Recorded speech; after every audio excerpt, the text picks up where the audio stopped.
call the meeting to order. Welcome to the School District of Waukesha, our full Board of Education regular meeting on January 12th, 2022. Happy New Year to everyone. I hope it's off to a good start for you all. And thank you for joining us. Please stand and join me in the Pledge of Allegiance. I pledge allegiance to the flag of the United States of America and to the republic for which it stands, one nation, under God, indivisible, with liberty and justice for all. So will you please take the roll call? William Baumgart. Here. Corey Montiel. Greg Dietz. Amanda Roddy. Here. Kelly Piasek. Here. Patrick McCaffrey. Anthony Zenobia. Here. Karen Reinacek. Can you hear us, Karen?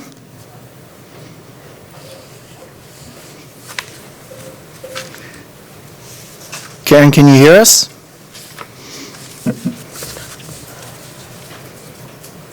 I'm here, sorry. Okay. Thanks, Karen. Joseph Como. Here. And so will you please verify that the meeting's been properly posted? Yes, it has. All right, thank you. You're welcome. We're going to move right into our bright lights tonight. We have from Hillcrest Elementary a group of people who's going to talk to us about writing to learn. Welcome. Thank you, and thank you for the opportunity this evening to share our story as we are one of the schools who are working towards the Partnership and Comprehensive Literacy Journey.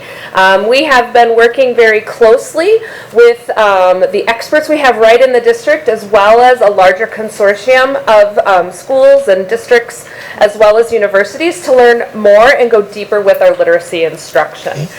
We had the opportunity... Please introduce yourselves. I'm sorry, my name is Faith Lincecum, and I'm the principal at Hillcrest. I'm Cindy Waney, the PCL coach, literacy coach. And I'm Abby Lauer. I'm the second grade literacy teacher.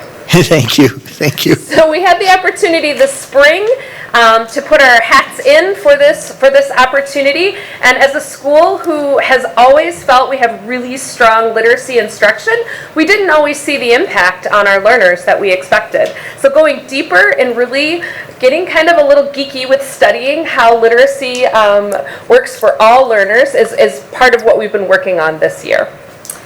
And the 10 features of the Partnership and Comprehensive Literacy Model that's up there. All of our, it's a strong framework, coaching and mentoring of and by teachers. I have 2 model classrooms. We have high standards. We have systems in place for research-based intervention with highly trained professionals. We have several collaborative learning communities that help design and look at our literacy plans and data. We thank you for this opportunity that we can spotlight and advocate for continued focus on our multi-tiered approach for all students. So we'd really like to show how we're dovetailing this work with the sale process and the other work that we already have going on in our building. We'd also like to highlight one of our model classroom teachers, and she could talk about the impact of how what that's happening in her classroom. And then we're going to talk a little bit about what that means to provide an interventions right within our building's staff. So our theory of action, the work that we've been working up to really over the last 4 years this year, is all about writing to learn. It's deepening and extending thinking through writing. And we know there are a lot of skills that have to be laid down as a foundation, and we are at the point now where we're very excited to see the difference in how our students are writing and how they're thinking about what they're writing. We are also dovetailing this work with our AVID work. Writing to Learn is a huge tenet of AVID. And as an AVID elementary site, being able to fold in those strategies and the work of WCOR right into what we're doing in our literacy experience as well as our math experience has really brought all of those pieces together for us. So here's just a little from our kids. We write all about our strategies and thinking about books. Because when something's hard, we can look back in them. Because it helps you look back to see what you've learned. So we had asked them, tell us about your thoughtful logs, and the thoughtful logs are a big part of that writing to learn. And so they're talking about the logs that they keep that we use throughout their literacy experience. And these are how the students are seeing their use of those thoughtful logs. They show our thinking about books. If you're learning something that is familiar, that you know is familiar to you, but you don't really know it, you can just look back in your thoughtful log without asking any friends or teachers. It helps us to write our great thinking about books. So we've really seen a lot of ownership grow with teachers and with students. Our adult learning framework is all based on the district eSale, but again, we're taking a deeper, closer look at what that means and having more conversations tied to that original research from Dorn in the work that was brought forward in the district for literacy years ago. We'll go on to the next slide. Here we go. So our professional development, as Faith has said, is all about writing about learning.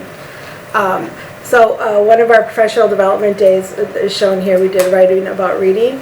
It also goes into our PLCs and small groups. We look at different strategies that work. And then we have other layers of development where it's one-on-one coaching or coaching in a small group to look at the work the students are providing.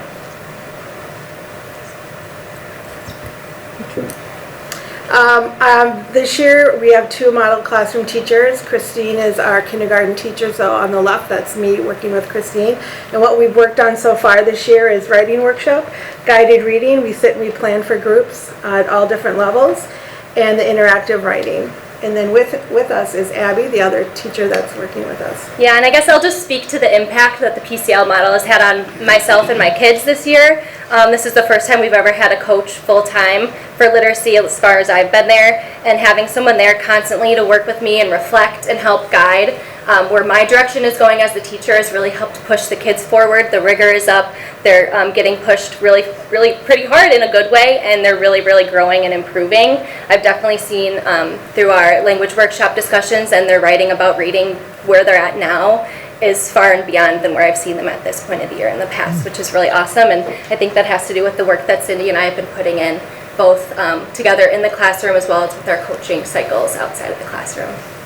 And I think it's also helped trickle into other classrooms as well. There's a new teacher that's teaching literacy in 2nd grade this year, and so she has been able to work with me too, so it's trickling into other areas as well. I think that goes right into the next slide, right? Yeah, so this other 2nd grade teacher who was new this year to 2nd grade was able to come in and observe a lesson taught by me while Cindy was there coaching her through what I was doing and whisper coaching and talking about the things that were going on and why it's important in the language workshop and CLM model. So this model really does carry down from the university, the research, down to the classroom, to the students.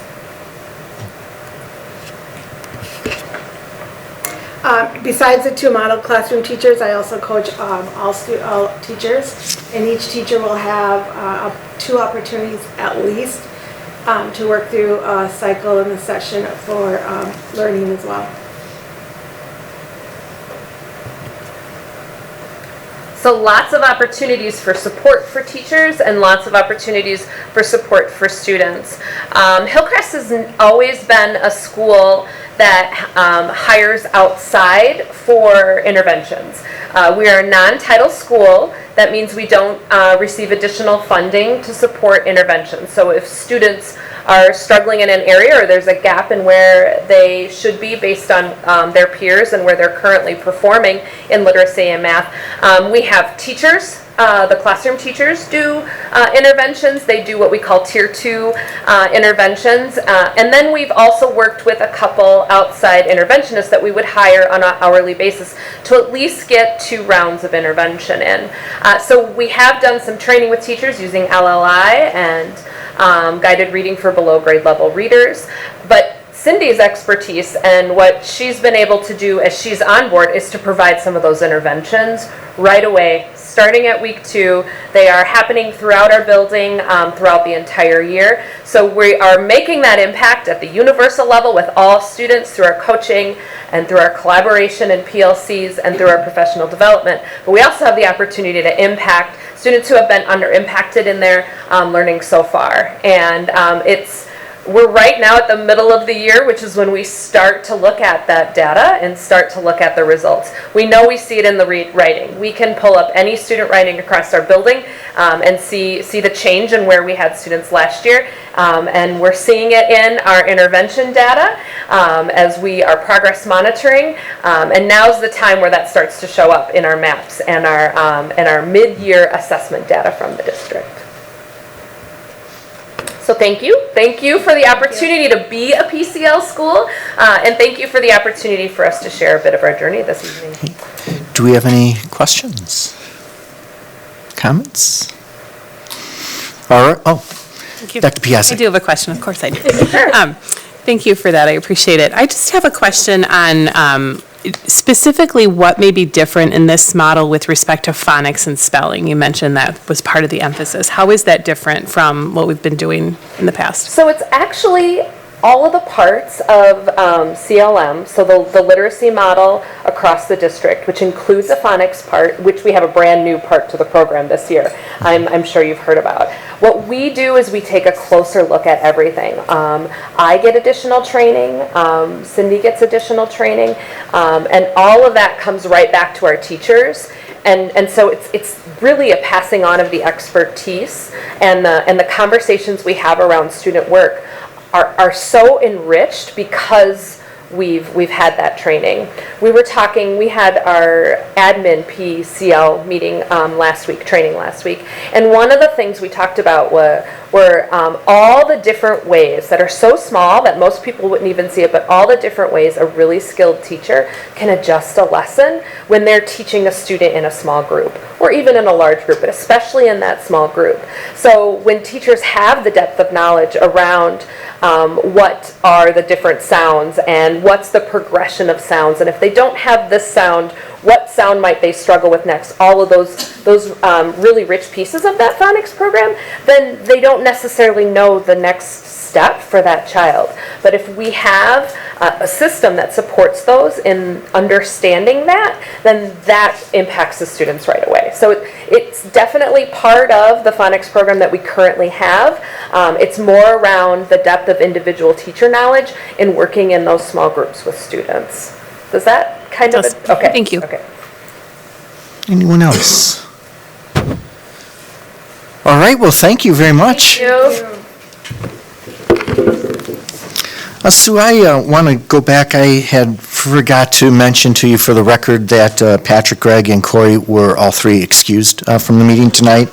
And just to let the audience know, Board Member Corey Montillo, he's going to be having some neck and back surgery in the near future, and he's going to need a number of weeks to recover. He'll be attending meetings virtually when he is able to, and please keep him in your thoughts and prayers as he goes through that and hopefully recovers fully. Sorry about that, Sue. I was just excited about bright lights and wanted to get going on it. Okay, we're going to move on to our student representative report. This evening we do have eAchieve. Principal Jason Smith is here to introduce the students. Good evening, everyone. Good evening. Thanks for the opportunity for our students to come together tonight and to present as the reps to the board. So I'm hoping they're going to be able to appear on our WebEx. We have two students with us this evening. We have Katrina Walsick and we have David Oleski. David is a senior at eAchieve and Katrina is a junior, and they're going to tell us a little bit about their story. Are they in and ready to go? Okay. So we're going to start with Katrina, and I'm going to just ask a couple of questions and let them just tell a little bit about their story. So the first question for our two reps is just introduce yourselves and tell us a little bit about your story about why you arrived at eAchieve and if it was a good decision for both of you. Hello everyone, my name is Katrina Walsick and I live in Milwaukee, Wisconsin. I have been at eAchieve since the second semester of my freshman year, so this is my third year now. Even though I am a junior, I am given the opportunity to graduate early this year, so this will be my last and final year studying at eAchieve. I decided to come to eAchieve for second semester because I wanted a lot more flexibility in my education. I worked 2 jobs outside of eAchieve, one in Waukesha, one in Pewaukee, and doing face-to-face school with those just wasn't really feasible. I also wanted to expedite my high school journey. My face-to-face school was really limiting what and how many classes I was able to take and when. And at eAchieve, I have had no problems whatsoever with that, and I have been able to study what I wanted to study and when. If I had to go back and make the decision again, I would join eAchieve in a heartbeat. Thank you, Katrina. And David? I don't know if we have David on the line? Oh, yeah, hi. Hi, David. I'm David, and hi. Can everyone see me? There we go. Now we can. Go ahead, Hi, David. good evening. I started attending eAchieve full-time as a high school freshman after having a spinal fusion, and my parents decided not to send me to regular school because they were worried about my health, and eAchieve allows me to be a successful student while having all the physical accommodations I need. And at first I was skeptical about attending an online school, however my experience has been phenomenal. The teachers are very nice and helpful, and for the last 4 years I've learned so much, not only about myself, but about the whole world. Thank you both. David, since we have you up, why don't we have you start with the next question? Just tell us a little bit about the school year. What are some celebrations or highlights, some accomplishments that you're proud of? Alright, so far my year has been going exceedingly well. My classes are all very intriguing, especially computer science. One of my highlights this year was being selected as the Vice President of our school's chapter of the National Honor Society, where I get to work on a service project with my fellow classmates. Right now, I am in the process of creating a website to promote our project and act as a central hub for our communication with various nonprofit organizations in our communities all over Wisconsin. Thanks, David. How about Katrina? So this year for me has been going great. Since it's my final year at eAchieve, I'm trying to make the most of it. For extracurriculars, this is my second year in the student director role of eAchieve's mentorship program. So I work with all the other mentors in the program as well as my own mentees, helping them get back on pace and on track with homework and specific classes. This is also my second year being the student president of the book club, which I founded last year at eAchieve. This year, a new opportunity for me was being able to join eAchieve's National Honor Society and serve as a student representative alongside David and work on a service project that will help better our community. Inside our virtual classroom, I have been given the opportunity to work on the classes of my choosing for this year.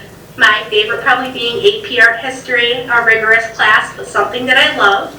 In addition to being at eAchieve this year, I was also given the opportunity to study under the Early College Credit Program at UW-Milwaukee. So I get to do that side by side along with my eAchieve schoolwork. Thank you. And since we have you on camera, Katrina, why don't you tell us a little bit about your post-secondary plans? What's happening after graduation? So for me, I plan on becoming a pediatrician. So I will be taking my early college credits and transferring them to a 4-year college out of state. So I'll be doing 4 years for my bachelor's, 4 years for an MD, and 3 years for pediatrics residency. My top schools of choice right now that I have applied to are Vanderbilt University, Boston University, and Duke University. I've currently been accepted to Rutgers University and Alaska Pacific University out-of-state colleges, and Lawrence University here in Appleton, Wisconsin. Ooh, I like that sound of Lawrence. Can you guess where I graduated from? I'm going to take a great guess and say the lovely Lawrence University. You're so smart. Thanks, Katrina. David? Alright, so after I graduate high school, I would like to major in computer science and earn a graduate degree. So far I've been admitted to MSOE, but I'm also applying to UW-Madison and Carnegie Mellon. My ultimate goal is to start my own software company that focuses on developing artificial intelligence and machine anthropomorphism. David, you've experimented a little bit with that in your free time as a hobby already?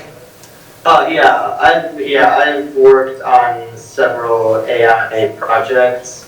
So that was from both AI companions and AI assistants, and also some automation software. So, for example, a machine that can set different timers, or or memorize different dates for like my friends' birthdays and things like that. And also, I programmed my own application for I think it was the electric lights that I can tell it to turn the lights on and off. Well, thank you both for sharing and telling a little bit about your story. I don't just open up to the board if you have any questions for David and Katrina. Any questions or comments?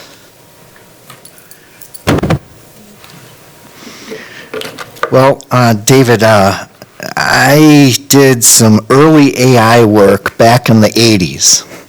Let's just say the complexity of the AI work now is a little bit more complex than when I got involved, but it's been it's a very interesting area that has built upon itself over the decades, and it's just simply amazing. I mean, AI is take a look at cars now. The sensory systems. We're trying to mimic people and try to mimic things that people do very, very well. You've chosen a couple very excellent schools to potentially go to. If you had your choice of schools, which one would you choose? I would definitely choose Carnegie Mellon. I think it's a great school, a great student body, and the courses seem amazing, like perfect for what I want to do and how I want to do it. Yeah, they're both fantastic schools. Wish you luck in that, and Katrina too.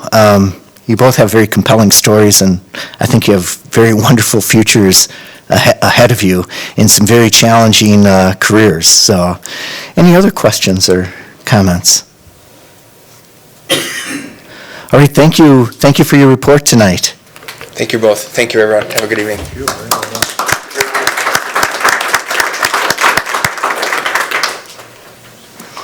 We're now at the section of our meeting where there's an opportunity for citizens to address the board. Tonight, each individual will be limited to 3 minutes of time. At the 2.5-minute mark, you will be given a notice that you have 30 seconds remaining to finish up your comments. Tonight, we do have a total of 17 speakers, and we expect all speakers to honor our time limit, refrain from using any inappropriate language in any manner, and be respectful in their comments. Speakers who do not meet these expectations may be prohibited from speaking at future board and committee meetings. We also expect that the audience will be respectful of the speaker and of the board and refrain from responding with verbal comments, cheering, applause, or other behavior that will detract from the meeting. And please note that no obstructions can be created between the board and the audience, and that the area behind the speaker and podium will be clear during the public comment. Also, in order to respect our speakers and meeting participants, please silence your phones if you haven't done so already. And it's just a reminder also that speakers are here to address the Board of Education and not the audience. So the first person up tonight is Paul Reese, followed by Christine Bowman. Welcome, Paul. Good evening. Number of students failing at least one class or more in 2019 at Waukesha North was 54. And in 2020, that number rose to 292, an increase of 440.7%. In 2019, Waukesha South had a total of 135 students failing one class or more. And in 2020, that number rose to 387 for an increase of 186.7%. In 2019, Waukesha West had a total of 74 students failing at least one class or more. And in 2020, that number rose to 286 for an increase of 262.2%. All right, so I'm going to keep reading that. It needs to be said. And then what really needs to be said is who's responsible for this? How did this come about? We had 3 board members that remain here. It was Greg Dietz, William Baumgart, and Amanda Medina Rowdy, who decided to take it upon themselves to teach our kids that school is not essential, that you only need to show up once in a while, that it's really not the most important thing in life, that teachers' jobs aren't essential. Well, other people who would work every day, and those were essential jobs, and they see what is important to society, their education was not. Who was it that suffered the most for this? Was it the people on the west side of town or the people on the central east side of town? You know, it's the people on the central east side of town. The education gap has grown in this town, and it is the responsibility of these 3 individuals who did this to our students. They take no responsibility upon themselves. They'll say that this was the best decision that they had to make. This was right. Amanda switched her vote at literally 11 o'clock at night. She decided to change her vote.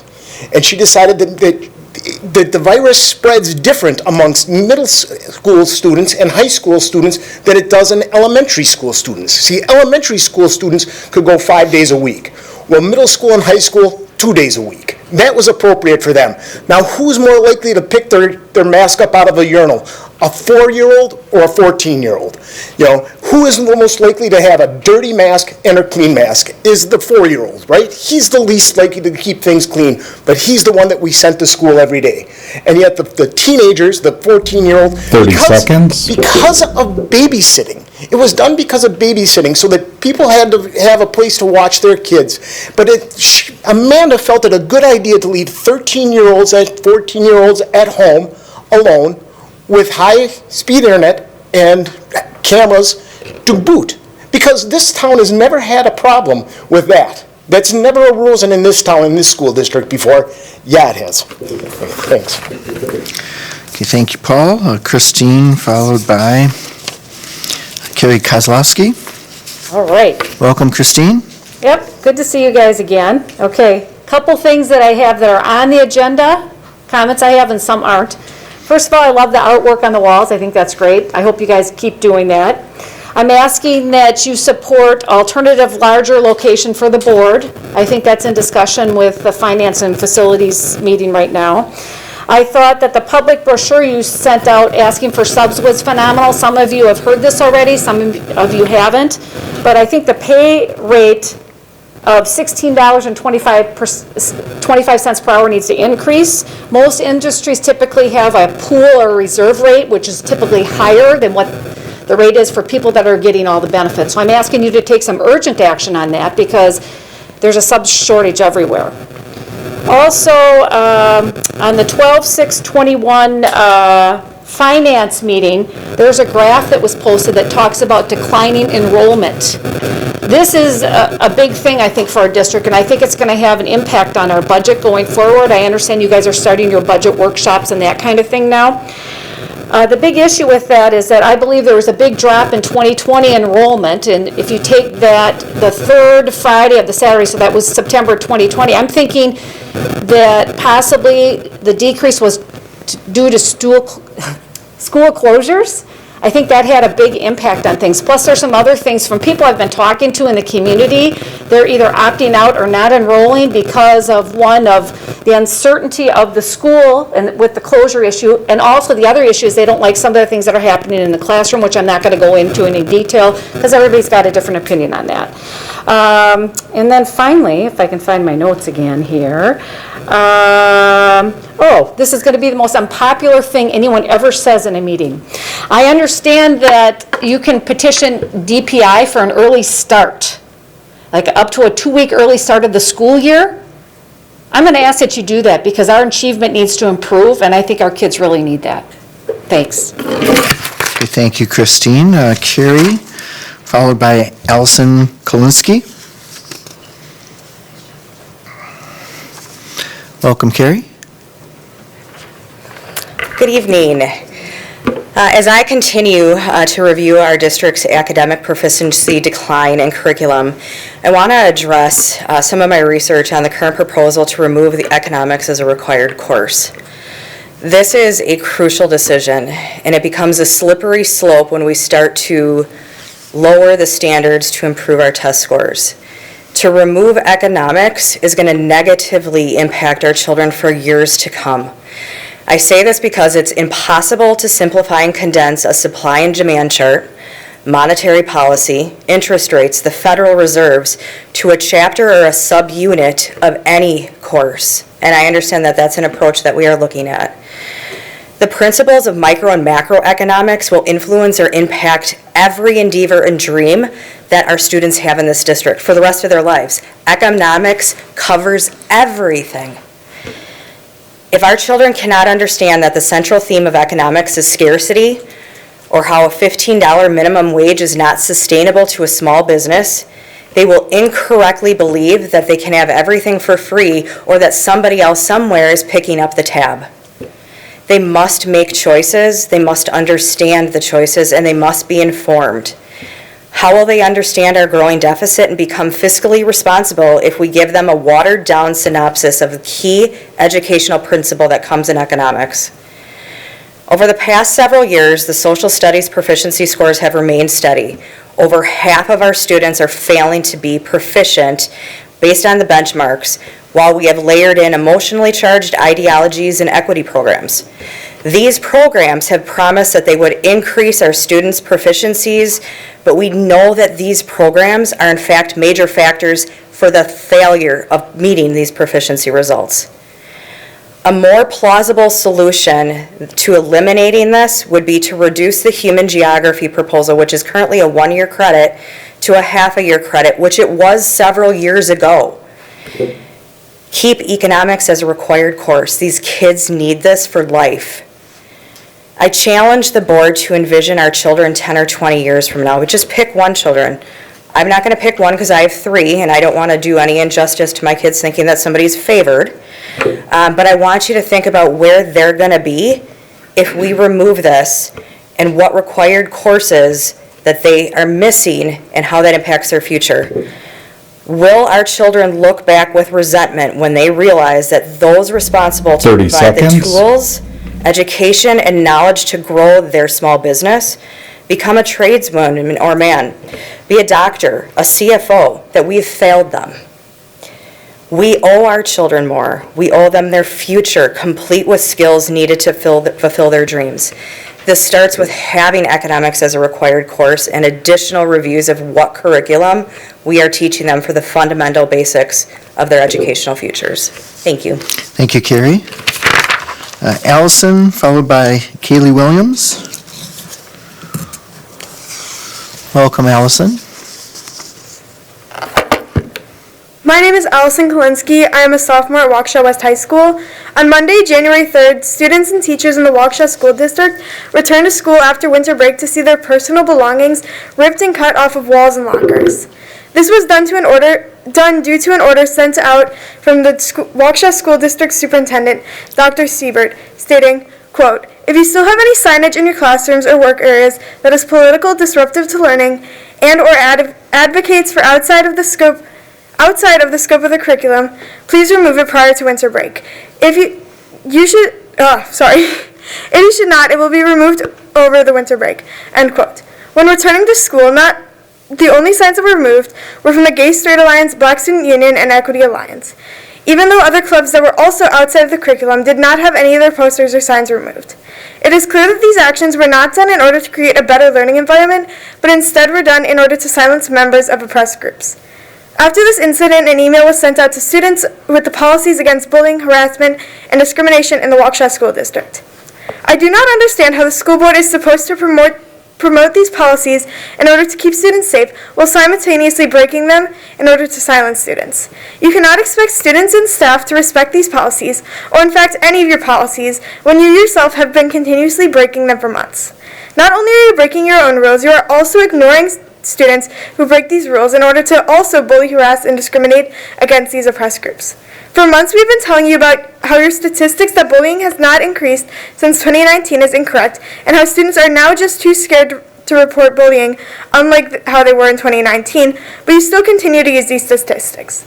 Please begin to listen to students and act on these issues instead of ignoring them for months at a time, because I know no matter how long you ignore these issues, we will continue to fight for equality in schools and have the right to keep safe space signs and other signage in classrooms. Thank you. Okay, thank you, Allison. Kaylee, followed by Mark Borowski. Hi, Kaylee. Today I would like to speak on the knowledge that on the back of our school IDs is the National Suicide Hotline, as well as the Helpline Crisis. While these are all very important resources, and I agree they should be accessible to students everywhere, you must consider why they're there. We have these National Suicide Hotlines on the back of our student IDs to remind us that when we need help, somebody is there for us. This is an important message for every single student to take in. However, you neglect the truth that there are many marginalized students who still do not feel that there is help out there. You still refuse to put up signs that let them know that they are safe, and you still refuse to acknowledge that their lives matter and that their lives are not political. As Allison said before, when we returned from winter break, there was a miscommunication in our school district, and the signs from our GSA, Black Student Union, and our Equity Alliance were ripped down. When we had those posters returned, they were dirty, and they were ripped, obviously, because they were taken down carelessly and without a second thought. While this may seem like a miscommunication to everyone else, to every student in the GSA, Black Student Union, and the Equity Alliance, this felt like a personal attack. This is not the first time our signs have been ripped down, specifically from the GSA at Waukesha West. This is probably the fourth or fifth time. The first few times were because they were breaking the code, even though we made sure to follow every single part of the directive, whether that was making sure that they didn't have rainbow colors on them, or that the font wasn't colorful, things like that. We have tried time and time again to bend to your rules, to show all of our students that we are there to care and to support them. I am personally on my school's GSA board, and so my goal is to work tirelessly to provide for each of my friends and for people who I consider family. We meet weekly and we talk about the issues that we hold dear to our hearts and how we can solve them and how the people in our GSA could benefit from those solutions. I urge you guys to do the same, and I urge you guys to consider that you care for all students, not just those students, not every single student as a whole. You care for all of them individually. Thank you. Okay, thank you, Kaylee. Mark, followed by Rebecca Flaherty. Welcome, Mark. Hi, I'm Mark Borowski. I'm a 21-year Waukesha resident. I've raised a couple of daughters in the district. One of them is still in high school. I'm here tonight to discuss the importance of keeping economics as a required course in the school district for all students. For students in our district who graduate but do not go to college, this will likely be the only economics course they ever take. Are they really community and career ready if they don't know anything about economics? The core of economics is scarcity, that there's not an unlimited supply of everything, and students learn to make decisions, difficult decisions, based on trade-offs. Just like businesses and governments make those kinds of decisions. There's also market structures that they discuss, why companies charge the prices that they do, and whether they have any control over those prices. There's, of course, the laws of supply and demand, which is one of the most important and basic concepts there is to understanding the economy and how it works. There's also, of course, personal finance, which is budgeting as well as investing and planning for the future. And as someone who works in banking, I'm a branch manager for a bank, I see customers all the time who unfortunately have too much debt and have not saved enough for retirement, or both, which obviously not a good situation to be in, and I don't think it's a situation we would want any of our students to be in. And I think it just reinforces the importance of econ as a very important subject for all ages and all races. I know there's been talk of including econ concepts in other social study courses, but those important concepts just won't be taught nearly as well as they would be in a standalone econ course. Not even close. And we still have or we still can have a semester-long human geography class and a semester-long econ class. That, to me, sounds like a win-win. As a board, you've made some very difficult decisions in the past, as you know, especially the past couple of years. Looking forward, you, and maybe even we, will be making more difficult decisions. This is not a difficult decision. This is an easy decision. Let's keep our easy decisions easy and not turn them into difficult decisions. Let's keep econ as a required class for all students. Thank you. Thank you, Mark. Rebecca, followed by Marilyn Granger. Hi, Rebecca. Hi. I would like to start by thanking the board and administration for keeping our schools open and for taking a calm and realistic approach to the increase in COVID cases during the first couple of weeks back to school after the holiday break. Thank you to those who are stepping into the classroom while we have staff who are out, and thank you for not rushing to reverse course. We have come a long way since last year, when we were still debating whether kids should be in school at all, to a position where we fully acknowledge the best place for our children is to be in school, and we are working hard to keep them there. A year ago tomorrow, we presented the previous board with high school student outcomes that Paul talked about that had been negatively impacted by the hybrid and virtual models that were highly supported by members of the board who have since been unelected, and a few board members who are running for re-election this year. There's been some improvement in academic recovery over the last year due to the district's approach to keeping kids in the classroom this year. Again, thank you. But as a follow-up to that, I want to ask why academic recovery is not a topic of discussion every time this board meets. This is a topic that deserves to be on the agenda every single time. It is my understanding that our district is facing some budget planning challenges that will require significant trade-offs. I would recommend taking a very close look at student failures and staff resistant to administrative policies and procedures. It's likely you'll find both in the same place. That's a good place to start when making budget cuts. Student outcomes must be linked to staff performance. Those who want to be part of the solution are welcome here and are an important part of our kids' lives and contribute significantly to the future of our community. Those who don't, well, I'm sure there are other professions that need your help. Since I have a minute left, I want to talk about the signs for the clubs. So what about, to avoid all confusion, every school has a central communication hub where the clubs put their signs. Like my child goes to West, right in the main doors, because I know they're forced to use the main doors, like when they come in for lunch, have like the trophy case. That's where every club can put their one sign talking about when the next meeting is. Hopefully that would avoid confusion. Thank you. Thank you, Rebecca. Marilyn, followed by Dave Richmond. Hi, Marilyn. Hey, I'm Marilyn Granger. Thank you for giving me this opportunity. I'd like to thank Dr. Sieber and Ms. Landish for meeting with me and assuring me that critical race theory is not part of our curricula, because we all recognize it's a bad thing.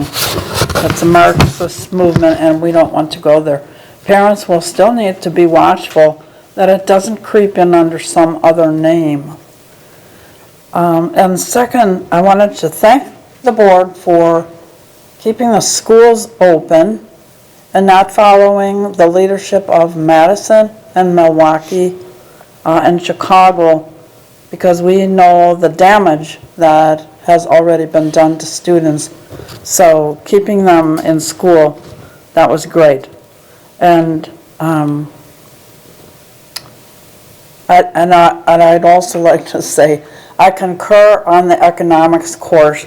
It's really a vital course. I hope to keep that up. And I notice under teaching and learning, there's a high school social emotional learning update. I'm not sure what that is, and I think there's a YouTube that'll tell me about that. So I'll have to look that up because I want to make sure that is not something we really don't want to have in school under another name. So I think that's about it. Thank you. Thank you, Marilyn. Dave, followed by Markel Moore.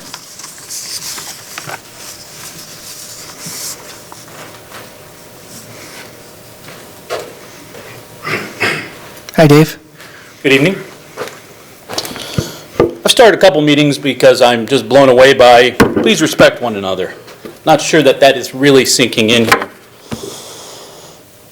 Respect means different things to different people. My grandfather used to say, respect your surroundings no matter where you're at. Always dress up for the occasion. I didn't always agree with him, but it stuck with me. My grandmother used to pinch my hand if I attempted to chew gum in church. Remember, everyone in this room up here, please remember always that the first and greatest concern must be for the educational welfare of the students attending the public schools. It is okay to learn and grow.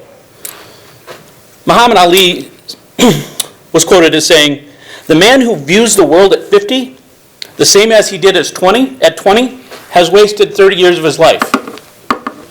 Some of you in this room have wasted months of our time by not listening, and not learning, and not growing. Last week, 2 weeks ago, Dr. Siebert, could you please remove the gum from your mouth? I think that's distracting. I think that's lack of respect to speakers. And you can look at me the same as other speakers. You have been an absolute failure. You had an opportunity with the... Point of order! Those are public attacks. You need to take charge of this. Excuse Your me. shirt is a public attack. Please stop. Christine, just... You had an opportunity... No, listen. Dave, listen. please respect the superintendent. Well, then he should show respect to the Please community. respect the superintendent. Okay. You also need to show respect to the community when they reach out to you on different points. You had a chance with the sign policy to take and be a leader in the community. Perhaps check out a book. Talk about diversity. Talk about what makes individuals different than others. Instead, you took it upon yourself after 4 months of listening. 4 months. And your solution was to have the teachers and the administration read over the public loudspeaker the policies of the board. That is what we pay leadership for in this community? Is to read board policy? I said at a previous 30 meeting, seconds. you can't stay neutral on a moving train. This didn't mean take the train backwards in time.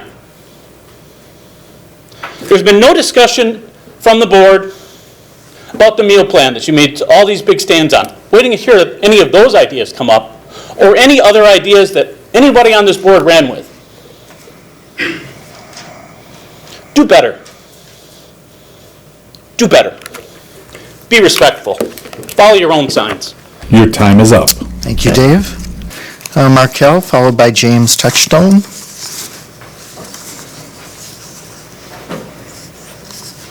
Welcome, Markel. Thank you for having me. I first want to just say I'm amazed by the elementary artwork. I'm an elementary school teacher, and I can just say that this is, just beautiful. So every time I come in here, I see the art just put up by, different students in elementary school and some in secondary school, and I just want to just say it's amazing. So, good evening, everyone. As you all know, I am a school teacher myself, and I want to talk about economics. Economics, the social science that studies the production, distribution, and consumption of goods and services. It teaches students how the economy works. Economics was required when I was in high school. We needed it to pass and civics to graduate.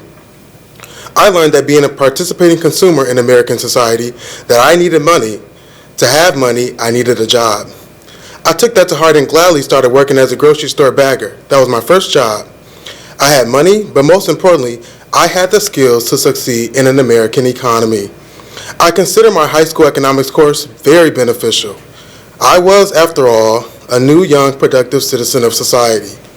Last month at the board meeting, I listened to the talk of removing economics as a requirement for graduation. I am an uncle of a student who attends high school in this district, and I am deeply concerned about the skills and education she may lack because she may not understand economics. We live in a country with a $29 trillion deficit, a country where people in this new generation are told that everything should be given to them because of their skin color or circumstance. I firmly believe that we are setting these students up for utter failure, including my niece. As a black man growing up in poverty in the hard streets of Milwaukee, nothing came easy for me. We grew up on welfare, violence, abuse, and many tragedies made everything hard, including passing economics. Now, as an elementary school teacher, I stand in front of that classroom and I tell my students that nothing in life comes easy. The best and sometimes the only way to make it in America is by trying your best and putting forth the effort. These lessons, based upon the skills of being a productive citizen of society, are ultimately relevant to economics and the means of civics and production. I ask you all, please, as a school teacher myself, keep economics as a solid course for our students in the Waukesha School District. This next generation will soon be the leaders of our American economy. Some will be doctors, lawyers, and even teachers. Our community and our country will rely on them to know what they're doing, and now is the time to teach them those skills. 30 seconds. Thank you very much. Thank you, Markel. And James, followed by Stacy Keene. Welcome, James. Hey, welcome.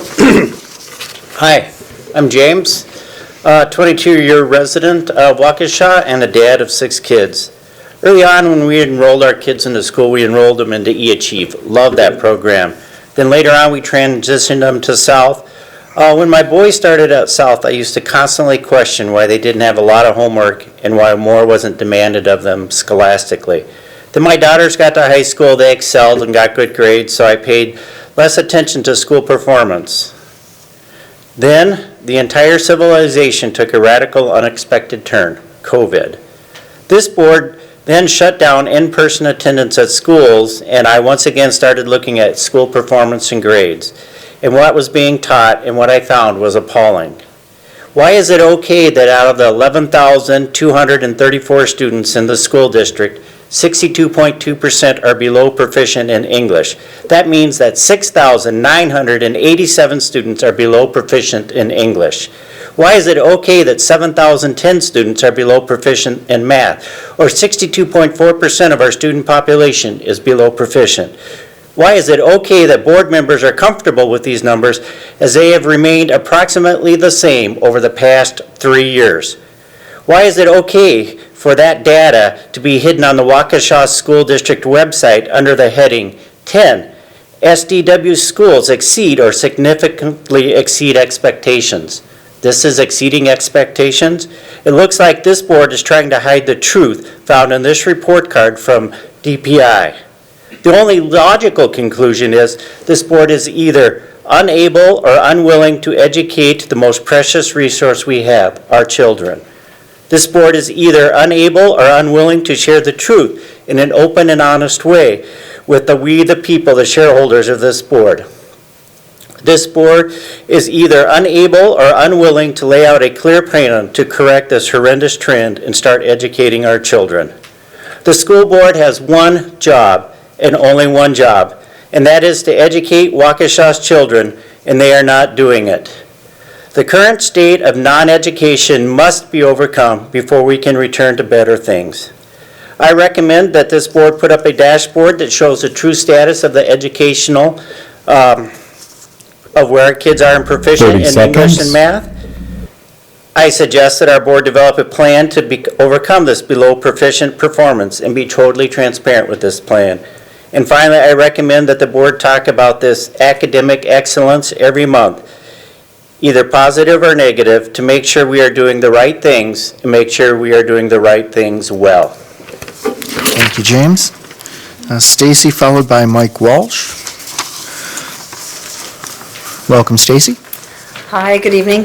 I actually want to first thank Dr. Siebert and the administration for continuing to keep our kids in school where they belong.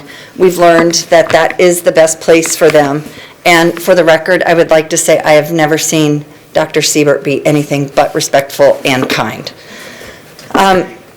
It was exactly 1 year ago this week that we received details on how the decision of Mr. Dietz, Ms. Roddy, Mr. Baumgart, Mr. Como, Ms. Foyt, and Mr. O'Brien were destroying the education of our children.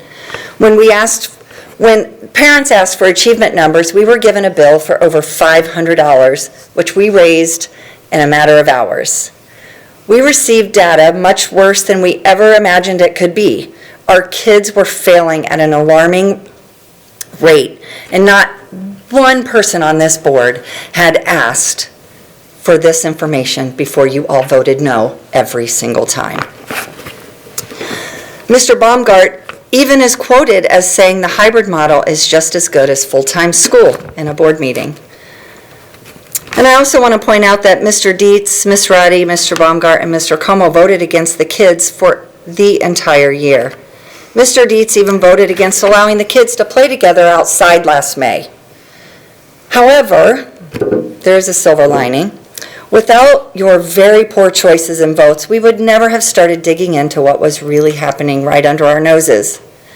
Our eyes were open and we saw the damage you were inflicting on our children. We would have never started to dig into achievement, pornographic books in the hands of little kids, and we sure would not be aware of the level of indoctrination some teachers, not all, are willing to subject our kids to. Your votes against our kids opened our eyes to the bigger problems in our district. So much time is wasted by a few teachers, but very loud teachers, on activism, that it takes valuable time away from what is truly important.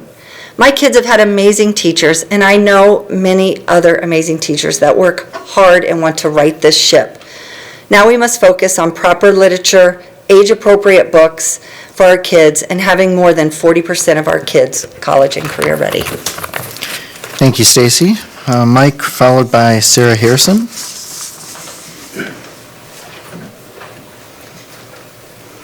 Welcome, Mike. Hi there. Mike Walsh, and people have been saying I'm a 51-year resident of the Waukesha. I know it's hard to tell from my youthful good looks. Anyway, I'd like to start by thanking the administration for actually, taking control, right? Leadership isn't easy, and leaders often are not well liked. I'm a leader at my work, and not everybody likes me. And you know what? I don't care, because I got a job to do. The job of leadership, okay, is to educate, considering this is all about schools. It's all about kids. And kids are being failed, and it was $531 was the amount.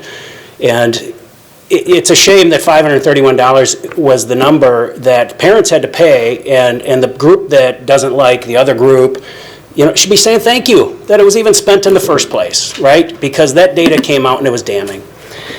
And I can tell you, Dr. Siebert, whatever memo you send out, whatever memo, okay, you could say, I am painting the hallways in rainbows, and the people that don't like you, it's like Trump all over again, right? They're going to tell you that you wrote it wrong. You put a comma in the wrong dang spot. Then they're going to say, where's the BLM stuff? You can say, hey, we're going to mandate vaccines. They're going to say, where's the daily testing, right? It doesn't matter what you say.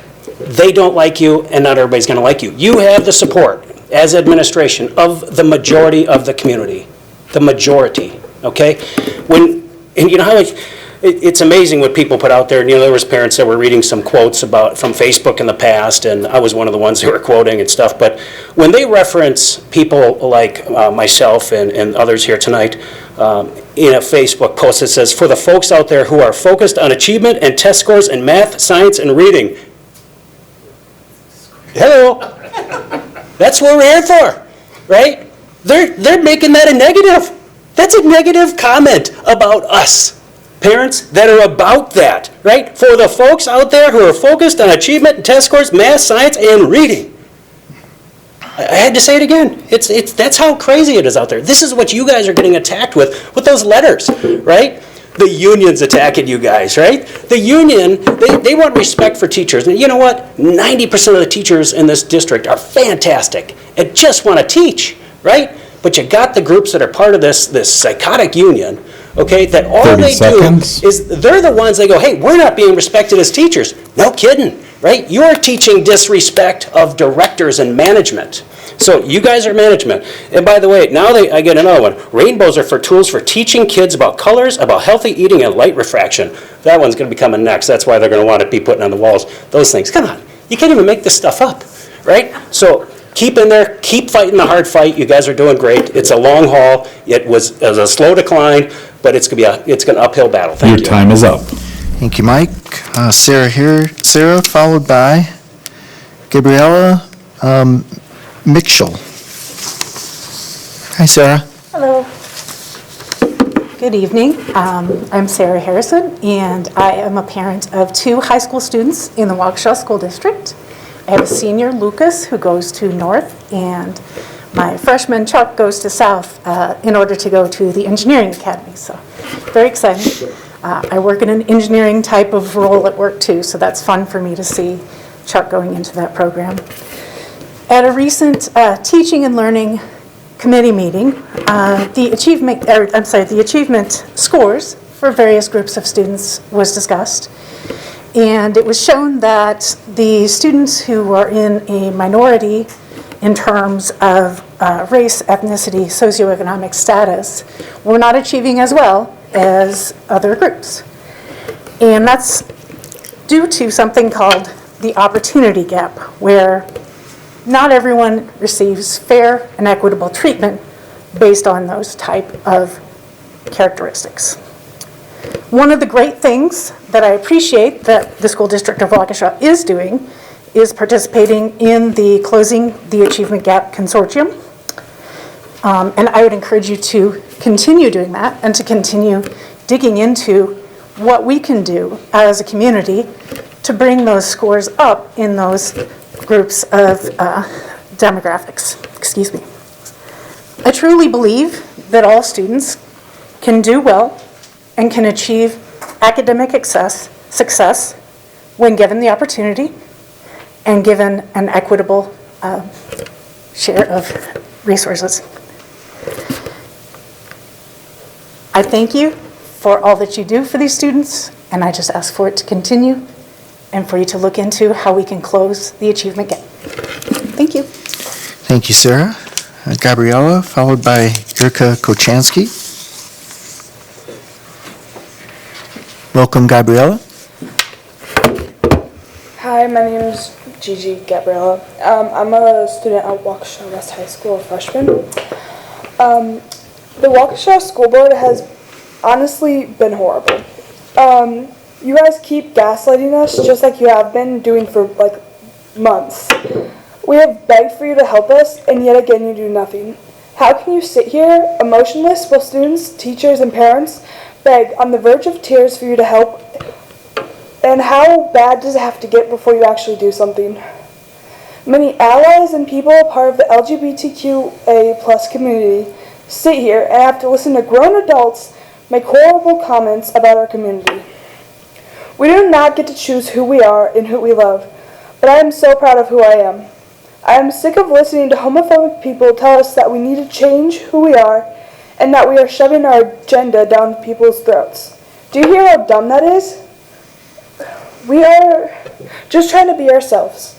At the last board meeting, when you were talking about the signs, you just had to look around to see how frustrated we were. It's not about the signs. It's about teaching the students and teachers to be respectful. We have been told the same stuff for months, and yet again, you said you're listening and then do nothing. If you were listening, you would help us.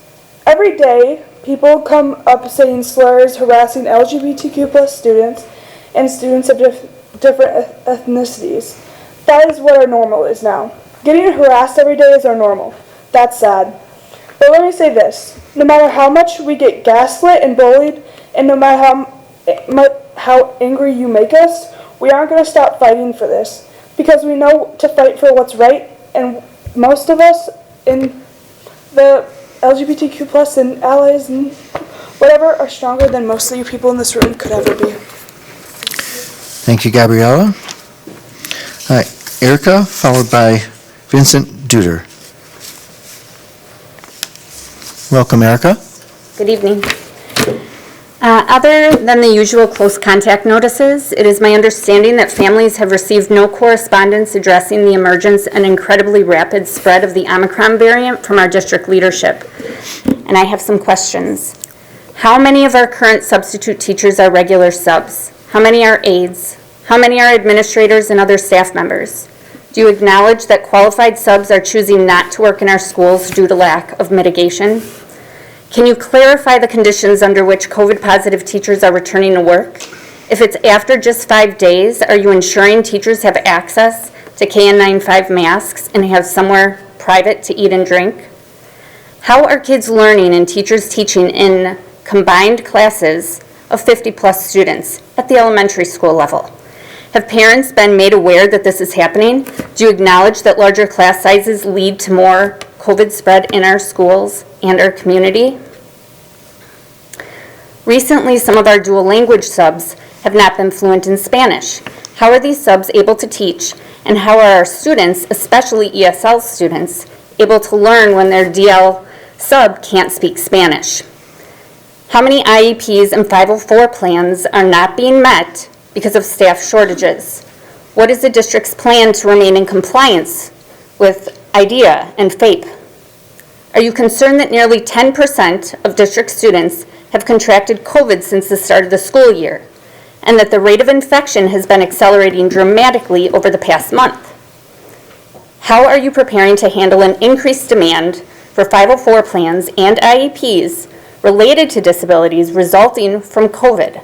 For example, diabetes, brain damage, kidney damage, chronic fatigue, etc. What is the current status of our bus drivers? Will there be a need to combine additional routes? Is the district doing anything to enforce legally mandated masking on buses? Do you acknowledge that COVID is airborne, that you can contract it more than once, and that it is not just a respiratory disease, but also a vascular and multi-systemic disease? Do you acknowledge that implementing near universal masking, portable HEPA air purifiers, cohorting, on-site COVID testing, on-site vaccine clinics, etc., would most definitely lead to a decrease in COVID cases 30 seconds. in our district? Finally, will you implement any of the updated preventative measures recommended by the CDC, Wisconsin Department of Health Services, or American Academy of Pediatrics in response to the emergence of Omicron, which is currently overwhelming our country's healthcare systems? If not, why? I hope you will address these questions this evening. If you choose not to, I will send an email tomorrow asking for responses in writing. Dr. Cook, I appreciate your offer to speak on the phone. Thank you, Erica. Thank you. And Vincent? Hello, I'm Vince Duterte. Welcome, Vincent. Thanks. Waukesha resident, father of a student in West. I missed last month because I was in Hawaii with my son playing for the Pearl Harbor Remembrance Day ceremonies. And that's just a reminder that I'm not displeased with everything this board and administration is doing. There are a lot of great things we can brag about. But unfortunately, I wish I could also brag about an incredible inclusive environment at Waukesha West. Like my older son has in a college not too far from here, actually. It's not unreasonable to think this is possible. We've now been at this 5 months, and it would be sad enough if all I had to say tonight was remind everyone that nothing's happened yet, and several corporations nearby are more inclusive than this district. Instead, over the last month, we learned that the administration made it worse by delegating a decision to remove signs down to custodial staff. What an incredible blunder, considering the level of sensitivity surrounding these issues. And then at West, the principal had to apologize to everyone because approved student club signs were erroneously taken down. Unfortunately, apology or not, it is one more action that shows that the administration does not care enough about the mental health of its non-white and non-straight kids. It's disappointing enough, based purely on what many of these students have shared in these meetings, that the majority of this board, along with the administration, is still dragging its feet.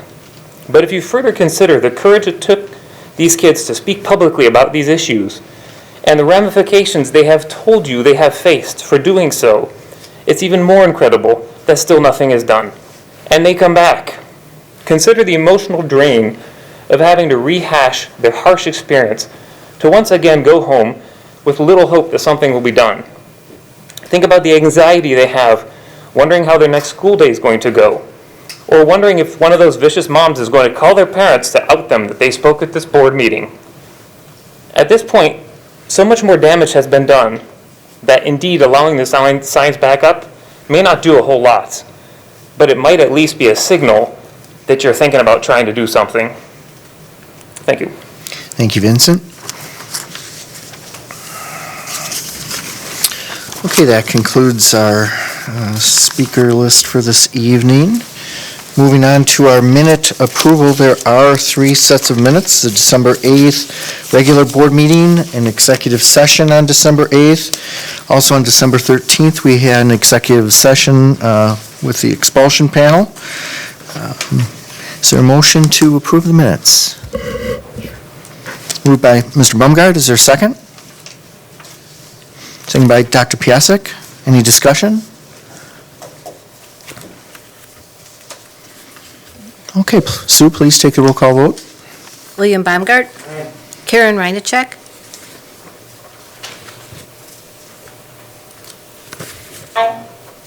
Anthony Zenobia. Amanda Roddy. Aye. Kelly Piasek. Aye. Joseph Como. Aye, passes 6-0. Sue, moving on to our communications, given by Dr. Siebert. All right, thank you, Mr. Como. I have 2 communications to share with the board this evening. They come from the Wisconsin High School Forensic Association. And the first is extending congratulations to Waukesha West High School and Director Nathan Barish and his students who participated in the 2021 State One Act Play Contest, part of the Wisconsin Interscholastic Theatrical Festival on November 19th and 20th at UW-Stevens Point and online. The cast of the play Lend Me a Tenor received the Critics' Choice Award for their production, representing an elite level of achievement at the state festival. And additionally, the production earned the Directing Award, the Ensemble Award, and the Technical Theater Award. Plus, earning Outstanding Actor Award, we had Evan Hansen as Max, Zach Radebaugh as Henry Saunders, Messiah Fan as Maggie Saunders, Jack Pagliante as Tito Morelli, Alex Bonnell as Maria Morelli, Rebecca Guth as Julia, and Caden Weiland as Diana. So congratulations to all of those individuals at West High School. And then similarly, the same competition for Waukesha South and director Allison Shambarek, they had the cast of the play The Rose of Treason, which received the Critics' Choice Award, and for their production representing an elite level of achievement at that festival. And additionally, the production earned the Directing Award, Ensemble Award, and Technical Theater Award, plus earning an Outstanding Award, Acting Award, was Paxton Robarge as Sophie Scholl and Micah Liss as Hans Scholl. So congratulations to those students at both South and West for their participation and recognition by the Wisconsin High School Forensics Association. Yeah, thank you. You bet. Would you happen to have a Waukesha Education Foundation report also? I do, and I'm pleased to be able to do this on behalf of Mr. Montiel. The Waukesha Education Foundation Board of Directors met earlier this month for the first time in 2022. Lynette Kalmage, Executive Director, reported on a number of donations that were received at year-end and specifically pointed out some larger donations, $7,500 from InPro, $1,000 from Century Fence, and $1,000 from Mike Duckett, among others. The $7,500 pledge from InPro was the 5th of 5 installments of a total of $37,500 over the last 5 years. The Waukesha Education Foundation is extremely appreciative of this gift. Lynette also reported that scholarships for 2022 have increased to $37,850. That's up from $29,225 last year. We have several new scholarships, and several of our donors have increased their donation amounts for 2022. There are 6 new or expanded scholarships and 4 that increased their amounts for 2022. In 2021, the foundation gave out 43 scholarships, and in 2022, we are slated to give out 49 at this time. This could change, as we've already been contacted by a donor interested in establishing yet another one, so that's very exciting. Melissa Baxter, who was the former WEF board president, has resigned because she has been named the new president of the Waukesha County Community Foundation, replacing Shelley Marquardt, who is retiring. And since the Community Foundation manages the WEF's funds, there's a conflict of interest with her serving in both roles. Fortunately, Dr. Gene Shoemaker, a former WEF president and board member, has rejoined the board and agreed to serve the rest of Melissa's term. And we're happy to have him back and thank Melissa for her good work as well. She will be missed, but WEF is grateful to be able to maintain the working relationship with her in another capacity. The annual Spring Wellness Event has been sunset due to the event declining in participation. The foundation will use this additional time to do other types of community outreach. The Walk, Run, and Wellness event took place for 9 years and was then canceled in 2020 due to COVID. The 2021 event was also modified to be a community online wellness program And while it was well-received, it was a significant amount of work, did not raise a lot of funding, and the event itself is not part of WEF's mission. We'll continue to work with our community in other ways. The annual Evening for Education has also been moved from the fall to the late winter, early spring to better space out our events and have it take place during a time of year that is not as busy for other competing events. The next Evening for Education will take place in February of 2023 with a date to be determined. We'll start by taking nominations for the WEF Awards, and the 2020 and 2021 winners are all being highlighted on our social media on each of the next 5 Fridays, so be sure to check that out. And also, the 16th annual golf outing has been moved, as we've outgrown the Western Lakes Golf Club. The 2022 outing will take place on August 4th, 2022 at Ironwood Golf Club in Sussex. If we are able to book an additional 4 to 5 foursomes, we will have access to all available 27 holes, and we'll be able to better space out our players and keep the pace of play moving. And new this year, they will also offer at the golf outing all-day food. Sounds good. And finally, the WEF grant window will open on February 14th and will close on April 8th. More information will be shared with teachers via email and a video. And as always, we thank you for your continued support of the Waukesha Education Foundation, and you can feel free to reach out to Mr. Montijo, myself, or Lynette Kalmage if you have any questions. Yeah, thank you for the report. You bet. A lot happening. Yes. Yeah. Moving on to our charter school and program report given by Mr. Baumgart. Yes, I have just one item to report this evening regarding STEM Saratoga.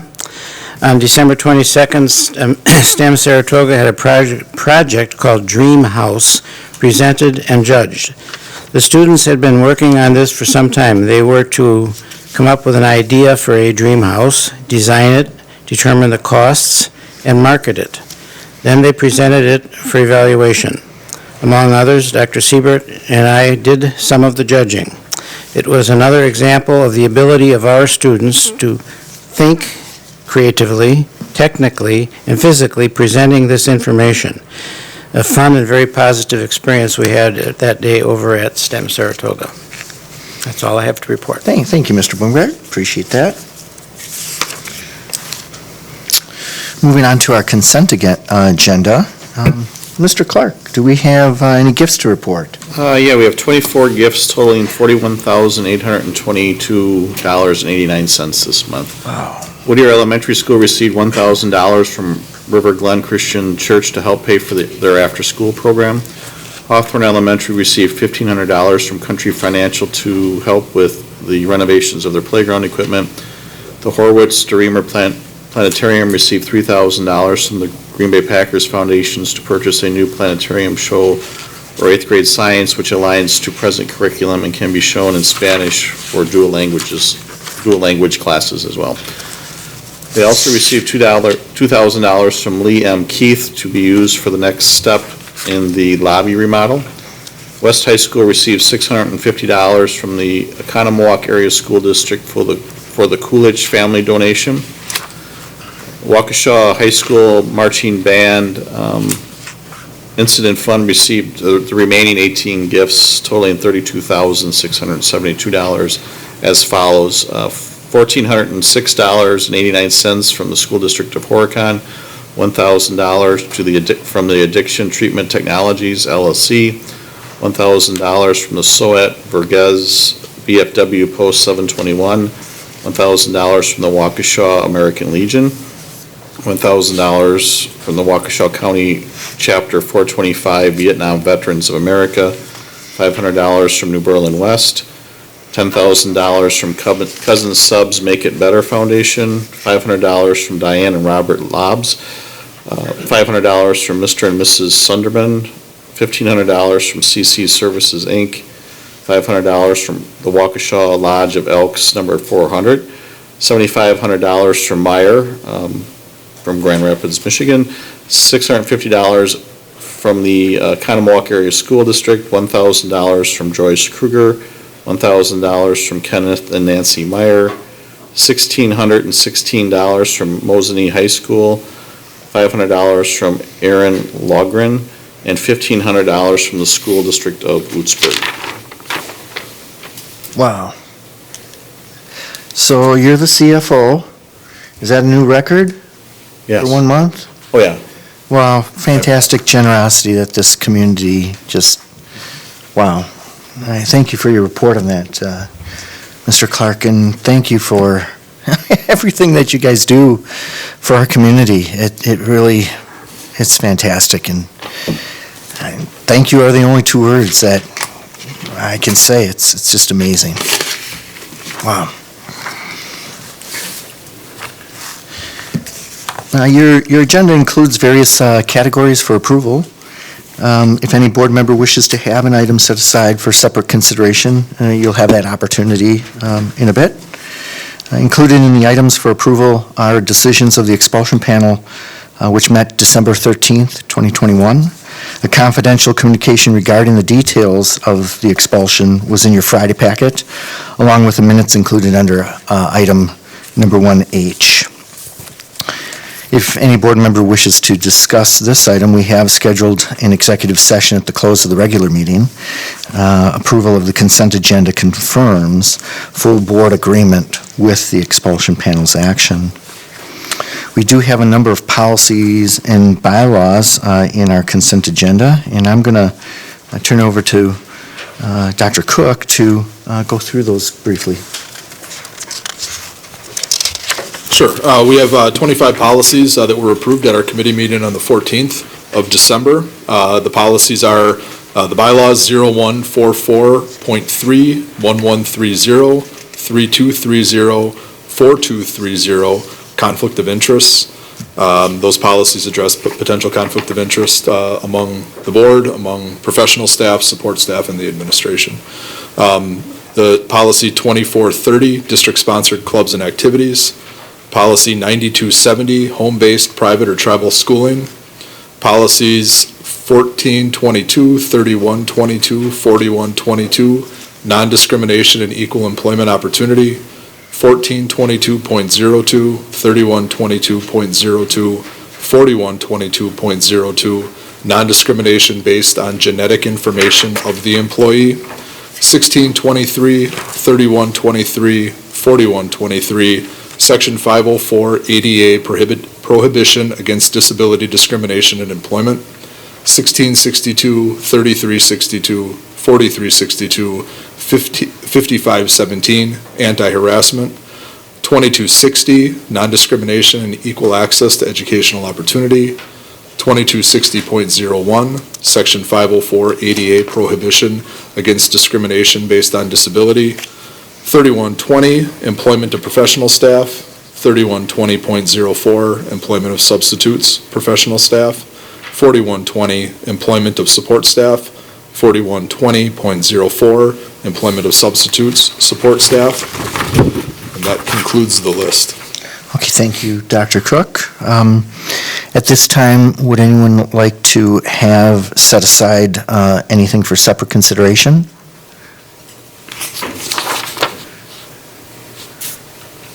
Giving Karen just a moment, just in case. You okay? All right. Okay. Amanda Roddy, will you please present the consent agenda for approval? Yes, sir. Earlier this evening, the Human Resource and Compensation Committee approved of 3 resignations, 3 retirements, 2 leaves of absence, and 3 new teacher contracts. The information was provided in your packet, and an addendum was placed on your desk. I move that the consent agenda be approved as amended. Is there a second to that? Second. Second by Mr. Bumgart. Discussion? Okay, Sue, please take the roll call vote. Karen Reinacek. Aye. Kelly Piasek. Aye.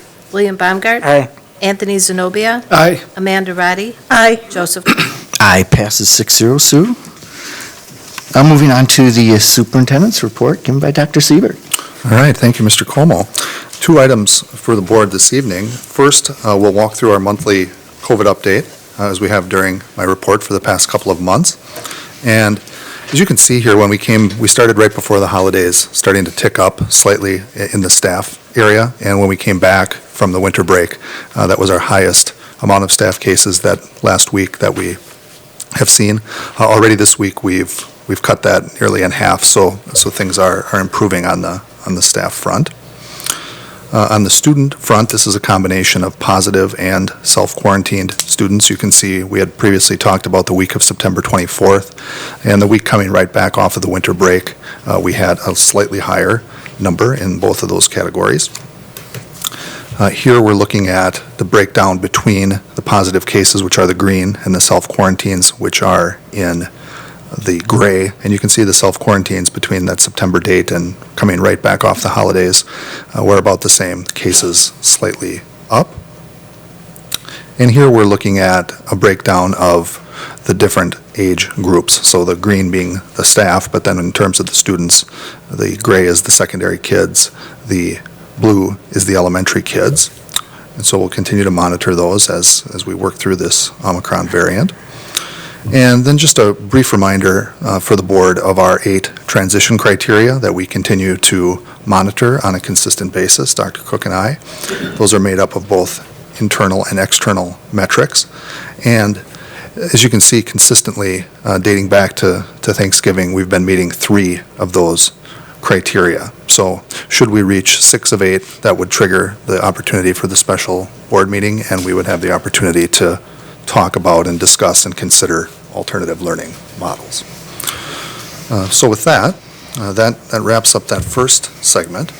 Secondly, in my report today, I would like to congratulate and recognize Mrs. Roddy, who was recently appointed by Senate Majority Leader Devin LeMahieu to serve on the Committee on School District and School Financial Information Transparency. She'll be an urban school district board representative, and her appointment to this prestigious position is pursuant due to 2021 Wisconsin Act 89 on school district and school financial information transparency. So congratulations to Mrs. Roddy. That's wonderful. Mr. Coleman. Thank you, Dr. Siebert. Congratulations, Amanda. Yeah, moving on to our committee reports. That's where a lot of the heavy lifting gets done. We do rotate which committee does report out first. This month, we're going to be starting with the Human Resource and Compensation Committee, given by Ms. Roddy. Long pause to say there are no action or discussion items to report this evening. Our committee will meet again before the next board meeting in February. Okay, thank you. Thank you. Thank you. Moving on to policy, given by Mr. Baumgart. Similar status. We have completed our work from our previous comments, and we will be meeting on January 18th, 2022 at 6 p.m. to pick up the next group of policies. Okay. That's all I have to report. Okay. Thank you, Mr. Baumgart. Moving on to finance and facilities, I will present that report this evening. We do have 1 action item and 3 discussion and information items. First action item is open enrollment space availability for the 2022-2023 school year. The committee reviewed the 2022-2023 enrollment projections and forecasted the available space in our programs. This item is being brought forward to the board as an action item. I move to approve the 2022-2023 open enrollment space availability plan as presented. Is there a second to that? Second by Dr. Piasek. Discussion?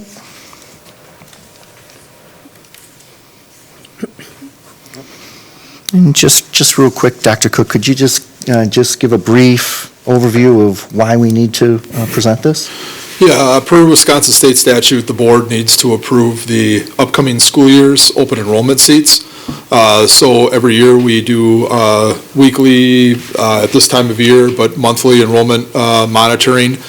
We project essentially where we're going to be at as far as our enrollment for the upcoming school year. It does get a little tricky because we're trying to do that 8 months in advance of September. But we make our best guess as to what we need. What you see on the table is our minimum number. So for instance, just using it as an example, in K4 in our monolingual open seats, a minimum number of kids that we would accept would be 30. We monitor enrollment, open enrollment through the summer. We may exceed accepting 30 kids into the program.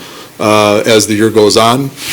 We do have eAchieve on here, just something to point out. eAchieve is unlimited because it's virtual. There's no space confinements in eAchieve, so we would accept every kid that would come here. For any grade level that does not have any seats available, those students would be placed on a waiting list and then offered a seat at eAchieve, so if they wanted to go into the brick and mortar schools. Our special education program estimates are on there as well. For any student with a disability who applies through open enrollment to our district, we would place that student on a waiting list and offer them a seat in eAchieve if that was what they desired. Okay, thank you. Are there any questions or discussion that arises after Dr. Cook's explanation? Okay, Sue, will you please take the roll call vote on the open enrollment space availability for next year? Anthony Zenobia. Aye. Amanda Roddy. Aye. William Baumgart. Aye. Kelly Piasek. Aye. Karen Reinacek. Aye. Joseph Como. Aye, passes 6-0. Sue? Moving on to our discussion and information items. The first one is the monthly budget report. Revenues and expenditures are within our budget limits for both the general and the special education funds, so we're right on target so far this year. Any other questions or discussions on this item? Okay, moving on to the ESSER budget, a sample spend down of the ESSER funds was provided to discuss the flow of approval for the multi-year ESSER projects.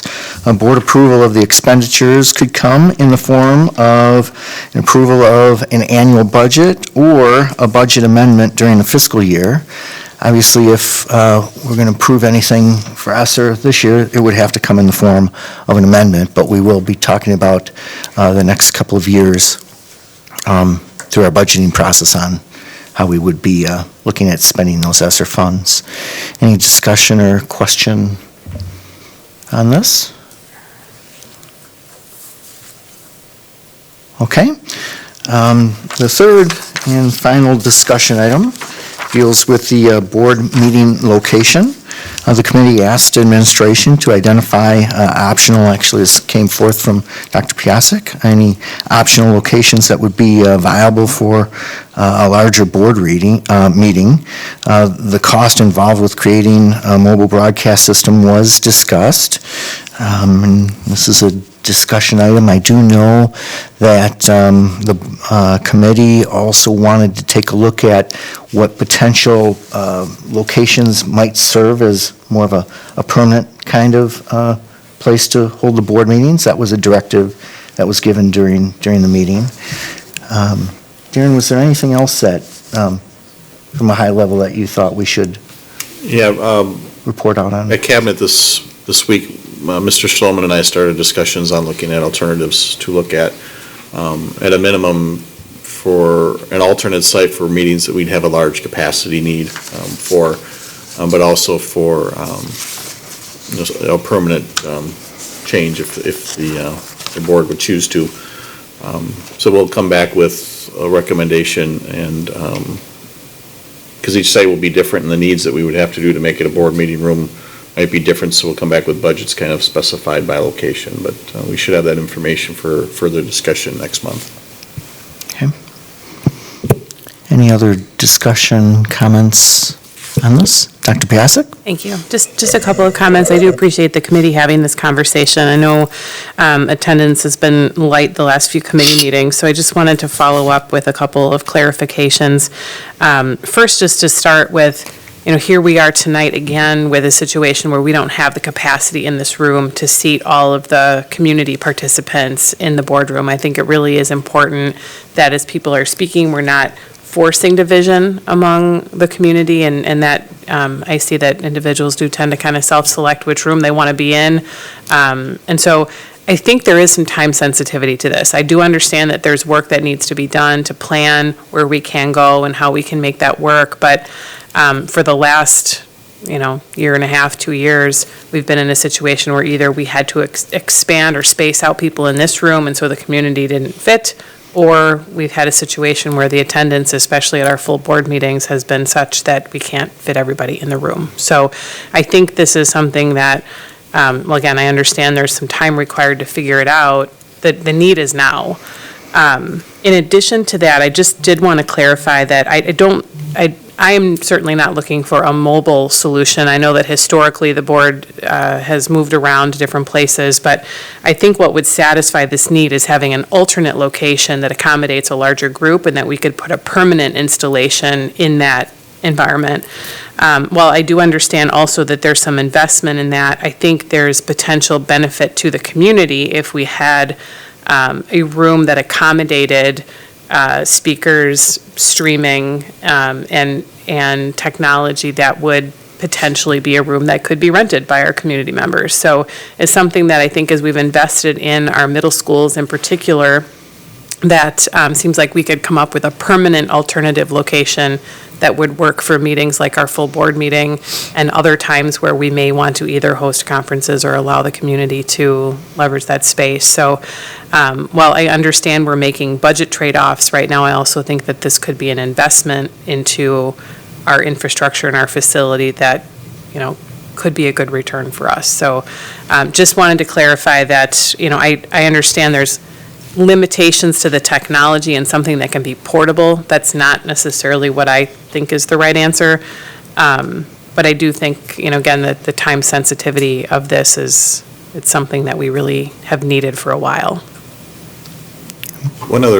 Couple other things that were talked about at FNF.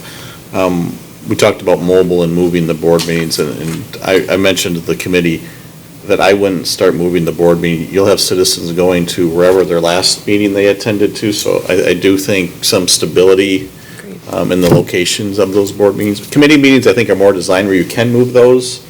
At least FNF, maybe it's the topics, but, for us to see renovations and those things. And then the only other thing that I think it was Mr. Como that mentioned, for people who are maybe listening or will watch the YouTube, it might take us a while to hit that timeline to get up to the quality of video and sound that we have in here. So the audio and stuff or the acoustics, we might go through some growing pains if a change is made. So just two other comments I thought the rest of the board would be interested in hearing. Yeah, that was a great introduction. I was going to mention a few more of the things that I had some more thoughts between Monday and now with respect to this. I do agree that a mobile solution is really not what we want. That's what the $19,000 covered. It just, I think, was a starting point, and that's what we had done in the past. But I think it is important to, as we consider this, just having it at one location. So if we're going to do that, really what needs to be estimated, I think, is all the capabilities of what we have in this room. So what do we have by meeting in this room? First of all, we can live stream. That mobile scenario, we wouldn't be able to live stream. Second of all, we can broadcast to Channel 13, which we've been doing for many, many years in Spectrum. We have various cameras, as you guys know, and angles, so we can zoom in and zoom out. And it's all controlled by one person, back there with a control center to be able to do that. And I think there's value in having high-quality shots of people. We're going to also have a need to display the PowerPoint presentations and other presentations that we can, as we have done throughout our meetings. And we also will have the need for virtual attendance from time to time and board members. So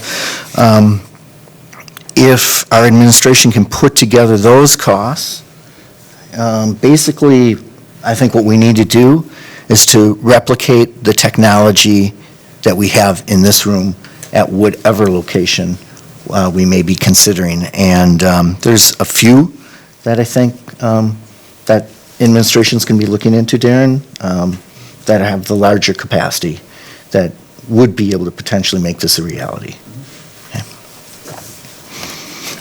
Okay. Any other questions or comments, discussion on that? Yes, Mr. Zenobia. Do we have some, some sense tonight of how many people were in the overflow room? I would guess, 10, 15 maybe. And the reason I bring that up, it seems that in the general meeting that we have every month, we always have an overflow situation. It has been that way for, I think, about 6 months now, certainly since summer. So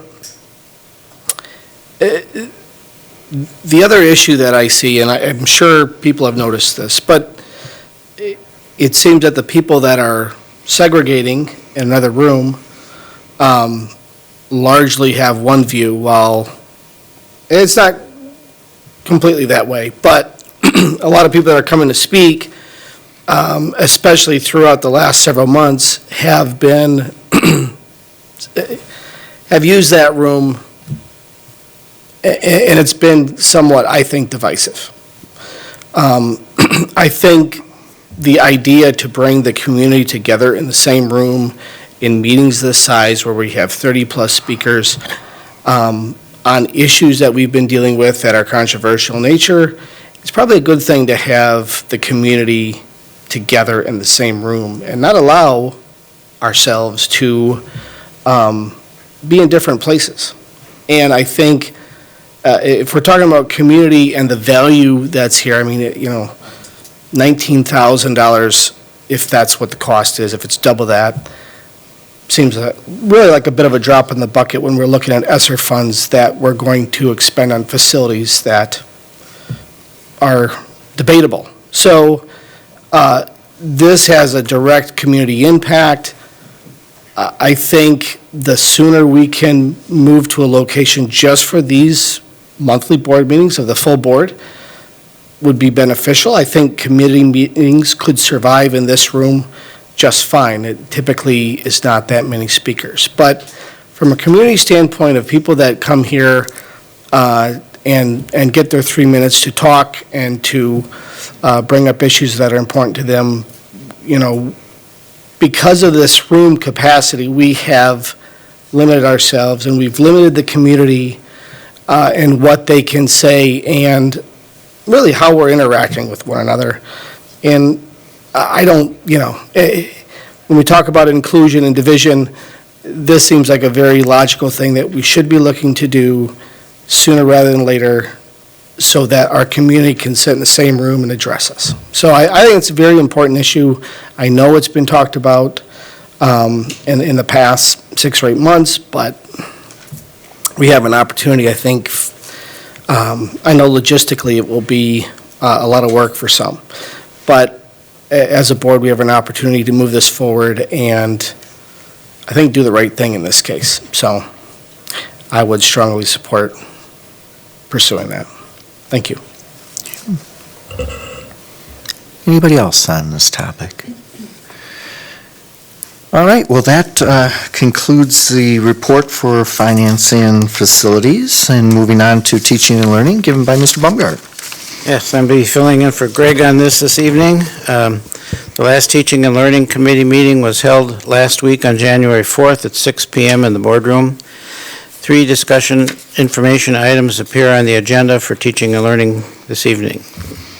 Discussion information items are, first one, renewal of the middle school science under iQuest. I guess that's the people that put out the books.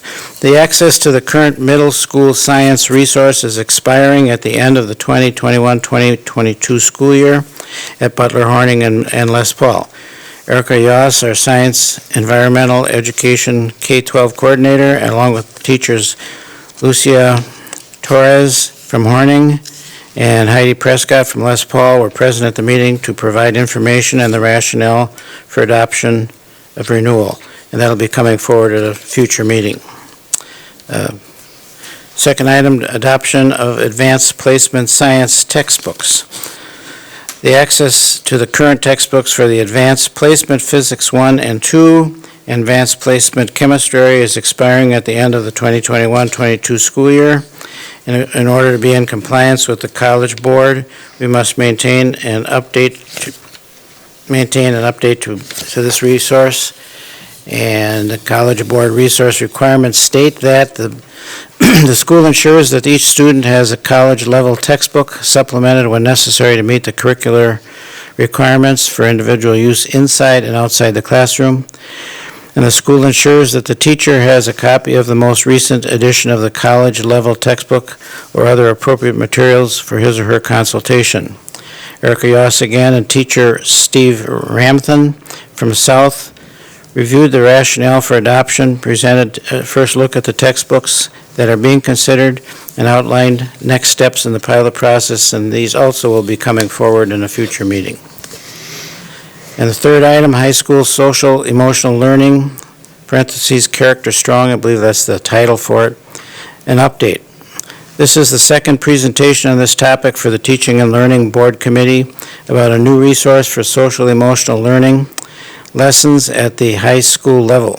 Specifically, information about the pilot of Character Strong, an evidence-based SEL program that replaces self-created lessons was shared. Luke Pinion, Director of Student Services, and Erica Burns, math teacher at South High School, talked about the lessons and activities intended to develop students' skills around building community, relationships, healthy habits, resiliency, stress regulation, communication, and other essential life skills.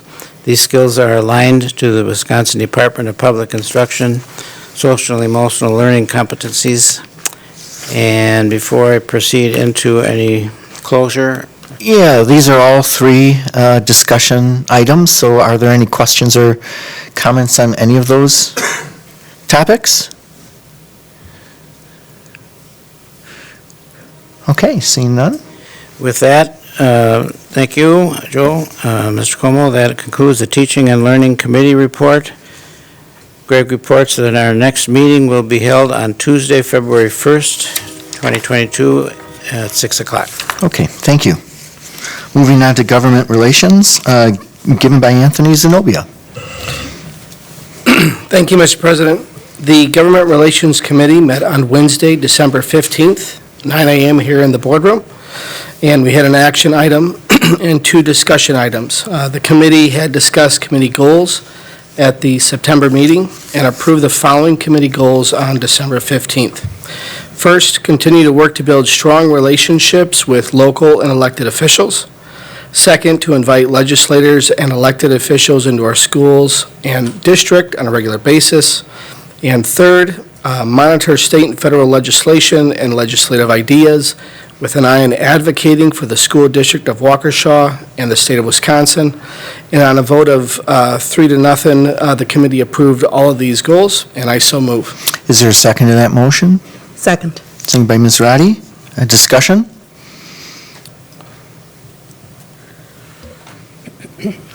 Okay, Sue, please take the roll call vote. Amanda Ratty? Aye. Kelly Piasek? Aye. Anthony Zenobia? Aye. Karen Reinacek? Aye. William Baumgart? Aye. Joseph Como? Aye, passes 6-0. Anthony? Yes, the committee also had two discussion items. The first discussion item was a review of the proposed 2022 Wisconsin Association of School Board resolutions. The committee members watched a WASB video on the resolution process and walked through each of the 10 resolutions. I, as our delegate, will vote at the Delegate Assembly in January in Milwaukee on behalf of the board and the district. These resolutions go through an extensive process to ultimately inform the legislative efforts of the WASB. We've also just learned that there will be a virtual option for the Delegate Assembly, which will take place next week. And this is a discussion item. Is there any questions or comments on this? Yes, Dr. I do Piasek? have a question, thank you. Mr. Zenobia, how are the decisions derived in terms of your vote on each one of these resolutions? That's an excellent question. We went through all of these resolutions in committee, and we discussed all of them. They will be obviously discussed here, but basically that will come down to myself as Delegate Assembly to make a vote on them with input from the board, which I've received some. And each one is presented individually? Yes. So when will that be brought will that be brought to the full board, or that those determinations are left to the committee? It's been done multiple ways over the years, and I think the committee just chose to work on that this year. There is really, I guess, there's been multiple precedences. There is no one precedent, I should say, over the years, so it's been handled differently each time, so. I do appreciate that WASB has been very transparent in their position on not only their own resolutions, but things that are happening at the state level and at the federal level. I wouldn't say necessarily that I would agree with all of them, but I think that would be true of anyone who's represented by WASB. So that's where I'm just trying to understand, how do we as a board have a position on each of these resolutions, or, And we have all received them and have seen them, and typically, we have the delegate that's appointed by the president in the beginning of the year in terms of, actually once the officers are all elected every year in April, then the president makes committee assignments, one of which is this position as our delegate representative. And again, the information has been distributed to all board members in the past. And we've just had people reach out to the individual delegate member. It's been a while since we've had it back in committee. We used to have a legislative committee. Okay, I'll date myself again, probably about 14, 15 years ago. That was dissolved. So it just made sense to be in the Government Relations Committee this year.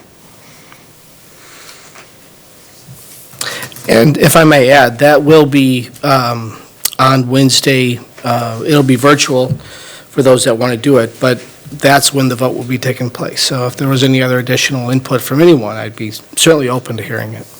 Wednesday, the 19th, or? Yes. Well, Week from today. Yeah. And one of the reasons why we give a fair amount of leeway to our delegate is the delegate gets to hear the debate and the commenting, and gets to hear the whole presentation, where we won't be able to do that. All of us. So does that make sense? All right. Any other questions or comments? Okay. Anthony? The second discussion item was the January legislative visit and touring opportunity. The committee and Dr. Siebert had a robust discussion on planning a district visit and touring opportunity scheduled originally for January 26th. And the committee, which includes myself, Ms. Roddy, and Ms. Reinacek, was accompanied with Sue and Mary Jo King and Dr. Siebert in December meeting to discuss a calendar for the Wisconsin legislators as to when this event might take place. We were looking at early February, but save the date email had been sent out, and planning is underway for a morning with legislators and elected officials in the district on Wednesday, February 9th. Any questions or comments on this? Okay, Anthony? And that concludes the report. Thank you, Mr. President. The Government Relations Committee meets quarterly, and we will be meeting again late February or early March after we have the legislative visit. Okay, thank you, Mr. Zenobia. Thank you. Appreciate that. Oh, I'm sorry, Karen. It's okay, thank you. I was just wondering what time of day in February will that be? Have we discussed a time yet? Ms. Reinacek, we're still working on the time. We have the tour locations available, and we're going to meet next week to plot out the exact timing. Thank you. Yeah, you're welcome. Appreciate you guys getting my attention. Yeah. There you go. All right, moving on to other business. Are there any recommendations for future board meetings or committee meetings to consider topics? All right, well, everybody, thank you for attending tonight's meeting. We do not have a need for closed session. We are adjourned.